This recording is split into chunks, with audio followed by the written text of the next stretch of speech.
आप अपनी गलती से इस काल के साथ आगे हम सभी, और फिर इन ब्रह्मा विष्णु महेश से फिर ये सारी सृष्टि कुछ दुर्गा ने अपने वचन से की, कुछ इनकी गृहस्थी कर्म से, फिर आगे सारा ऐसे यो सारा जुगाड़ जुड़ गया। अब इसने बुला दिया भगवान को, ये स्वयं भी गुप्त रहता है। इसने कसम खा रखी है, प्रतिज्ञा कर रखी है दुर्गा से कि मैं कभी किसी के समक्ष नहीं आऊंगा और मेरा भेद मत बता दिए, ना तेरी खैर नहीं है। या इससे बहुत डरती है क्योंकि इसका कोई और संरक्षक रहा नहीं। अपने पिता ने छोड़ के हम सारे आगे, तो हमारा कोई वाली वारस नहीं है। ये हमारे साथ कुछ भी करे, कितना ही कष्ट दे, ये खुद बन बैठा है यहाँ का संचालक। अब क्या क्या हो रहा है आपके साथ आपको पता नहीं। आपने ये एक परंपरा मान ली, विधान मान लिया कि ऐसा सभी के साथ हो रहा है तो होएगा। वो तो बात ठीक है, होगा तो होएगा, ना मानोगे तो भी होएगा। तो अभी तक तो ज्ञान नहीं था कि इसका कोई समाधान भी है। अब पक्का ज्ञान हो गया हमें कि इसका 100% समाधान है, बहुत आसान है। वो कैसे है? इस दास के पास आओ, चाहे पूरा विश्व आ जाए, और ये सत्य ज्ञान प्राप्त करो। आपके बच्चों को भी इस मार्ग से जोड़ो। यदि आप पिता हो, माता पिता अपने बच्चों के लिए अपना सारा जीवन न्यौछावर कर देते हैं उनको सुखी देखने के लिए। जिस माता पिता को ये ज्ञान हो जाए तो फिर वो अपने बच्चों को इस तो बाहर नहीं रहने देगा। जैसे सर्दी गिर रही हो और माता पिता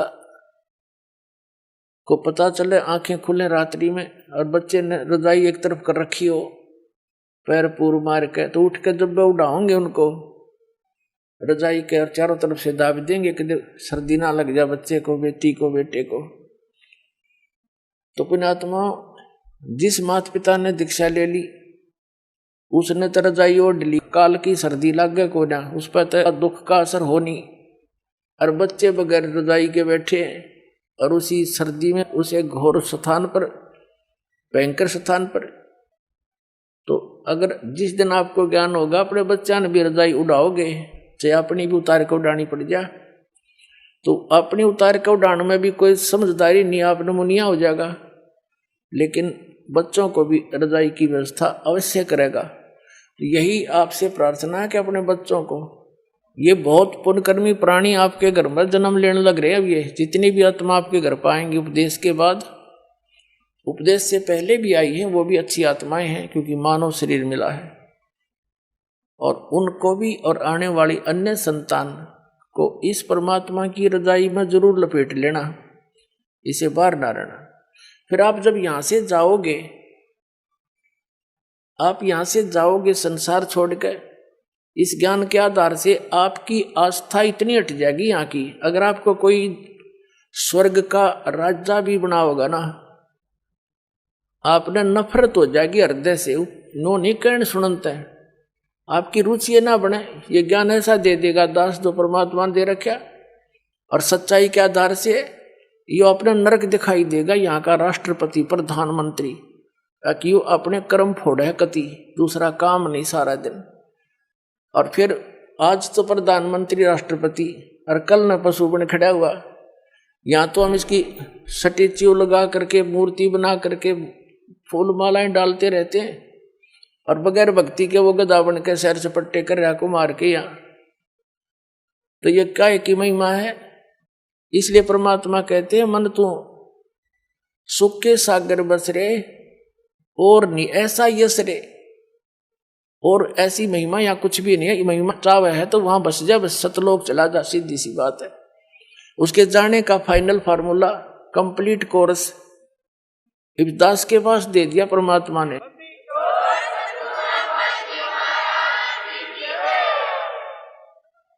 अभी तक तो जितने भी संत पंथ महंत परमात्मा के एक एक अंश को लिए बैठे थे,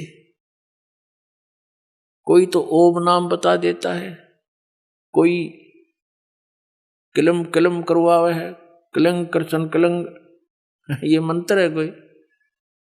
कोई हरम हरम करवावे है किसी से, और कोई सोहम के 2 हिस्से करके नाम जाप करने को कहता है, कोई गायत्री मंत्र पर आश्रित किया हुआ है, कोई विष्णु जी को भगवान बतावे, कोई श्री कृष्ण जी को, कोई राम को, और कोई ब्रह्मा को, कोई ब्रह्म को। तो पुण्यात्माओं, हमें ज्ञान न होने से हम अपने अपने उस परमात्मा के अंश को कंप्लीट गॉड मान रहे थे। जैसे एक समय 5 अंधे जा रहे थे, उनको पता चला कि गांव में हाथी आया है। पहले गांव में हाथी आ जाता तो बहुत बड़ी बात होया करती, सारे देखने आ जाते, इकट्ठे हो जाते, टोल के झुंड आते थे। अंधों ने पता लगा कि भाई हाथी आया गांव में, हम भी देख के आएंगे। एक आंखों वाले से कहा भी हमने एक बार हाथी के पास छोड़ दिया, क्या करोगे तुम सूरदासो, क्या हाथी देखेंगे? वो कहने लगे हाथी कैसे देखोगे तुम, दिखता तो है नहीं। उन्होंने कहा हमारे हाथ आंखों का काम करते हैं, हम हाथ लगा लगा के देख लेंगे। उसने जाके हाथी के पास छोड़ दिया। चारों दूर दूर नारे नारे बिखर गए वो हाथी के चारों तरफ। एक तो नीचे के पैरों को देख रहा है, ऐसे हाथ फेरे और ऊपर हाथ हट जाए, नीचे ना जा, नीचे धरती हट जाए। उसने फाइनल कर लिया कि यो जो थाम सा है, थाम पिलर जैसा गोल गोल, यो है हाथी। दूसरे ने पेट के नीचे का हाथ फेर लिया, उसने सोचा यो है हाथी। और तीसरे ने सूंड के ऊपर का हाथ फेर लिया, उसने सोचा पाइप कैसा होता हाथी, उसने इतना ही फाइनल कर लिया। एक ने पूछड़ उसकी दूम के ऊपर हाथ ठा गया उसका, उसने उतने तो अपना एक्सपीरियंस कर लिया कि बस इतना हुआ हाथी पट्टे जैसा। तीसरे ने कान्ना का हाथ लग गया, उसने फाइनल कर लिया हाथी ऐसा होता है। वापस आ रहे थे, किसी ने पूछा सूरदासो कहाँ गए थे? हाथी देख का यहाँ भाई, हाथी तुमने कैसे देखा? देख लिया तन्ने के ठेका, पूछ ले नारा नारा बता देंगे। वो कहने लगा बताओ भाई हाथी कैसा है? जिसने उसके पैरों का अनुभव किया था उसने कहा हाथी होता भाई थांब कैसा, पिलर जैसा, गोल गोल। दूसरा बोला भाई इसने नहीं बेरा सच्ची बात का, मैं बताता हूं, हाथी होता पाइप कैसा, उन्हें सूंड का अनुभव था। तीसरा कहता भाई इसने नहीं पता हाथी होता पट्टे कैसा, उसने पूछड़ का अनुभव कर रखा था। चौथा कहता भाई ये सारे झूठ बोले, हाथी होता पाइप कैसा, उसने सूंड ठहरा था, वो सूंड के अनुभव किया बैठा था। अब चौथा कहता हाथी होता भाई छाछ कैसा। पांचवा कहने लगा ना हाथी होता बेटोड़ा कैसा। जैसे हमारे यहाँ हरियाणा में पशुओं के गोबर के उपले पाछारे गोसे और उनका स्टॉक कर देते हैं बाहर, आगे सारा वर्ष उसको प्रयोग करने के लिए सूखा सूख है, और एक ऊंचा सा ढेर लगा देते हैं। अच्छा, और उसको गोबर से ही प्लास्टर कर देते हैं, अच्छी तरह लीप देते हैं उसको गोबर से ही, ताकि वर्षा अंदर ना जावे।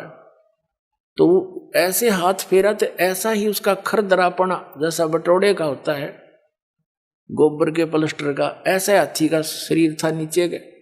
वो ने बोला हाथी होता है बटोड़े कैसा। तो उस आंखों वाले ने बताया भाई ये सारा मिला का हाथी बनता है, तुम्हें आंख को नहीं तुम्हारा, इसलिए तुम अपनी अपनी बात पर दृढ़ हुए बैठे हो। तो पुण्यात्माओं, आज तक जो भगवान का ज्ञान था वो आंशिक था, भक्ति भगवान की जो साधनाएं थी वो आंशिक थी। अब ये कंप्लीट हाथी दिखा दिया दास ने।